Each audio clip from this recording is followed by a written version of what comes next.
Kalau wame ingat awak tapi. Kalau wame ingat lah. Kalau wapi orang main api, semua ingat, semua sokong dia, ingat dia menang. Kita orang tak mau kasih dia menang, cakap betul. Kita memang tak kasih dia menang. Cakap betul hati lah. Kalau dia bikin elok, tak apa. You bikin tak elok. Kan, lagi bising-bising, selalu bising-bising. Lagi, saya tahu dia panggil siapa? Kedai dua orang. Kedai dua, kopi kedai.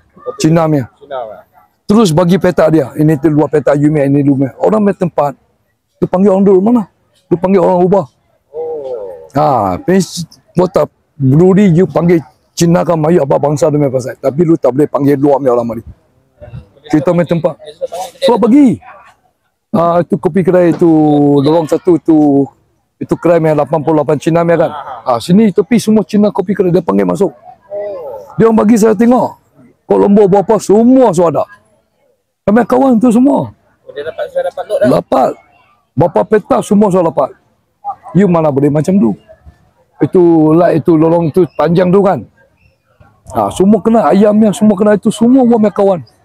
Kalau macam tu, Temuduga pun tak ada guna lah. Tak guna. Kalau kita pi pun tak guna mah. You sudah kasih sama orang lah. Kalau wapi tolong dia, kita tempatmu hilang ni. Jadi sini baring teruk. Ya? Siapa cakap sama Angka? Itu crime orang lah, Angka kasih saya tengok. Saya punya kawan.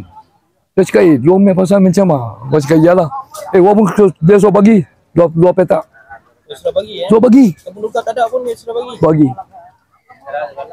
Saya cakap, lu nyamari lah. Saya cakap, lu nyamari. Kalau lu mari, lu boleh kena lawan ni. Saya cakap. Pasal tak betul. Kalau you punya tempat, saya kasih lu keluar, bagi orang masuk, you mau. Kan? Semua orang cakap saya, lu orang jangan mari. Tapi dia panggil kita Temuduga mah. Dia semua panggil, saya tak suka. Lu tak boleh macam, kalau you mari, orang baru tak apa. Kalau ini tempat kosong, you masuk-masuklah, tak apalah kan. Orang punya tempat, lu panggil orang buat apa pergi. Kan? Sini semua tak. Ini semua temu pergi. Tolong pergi. Okey ya?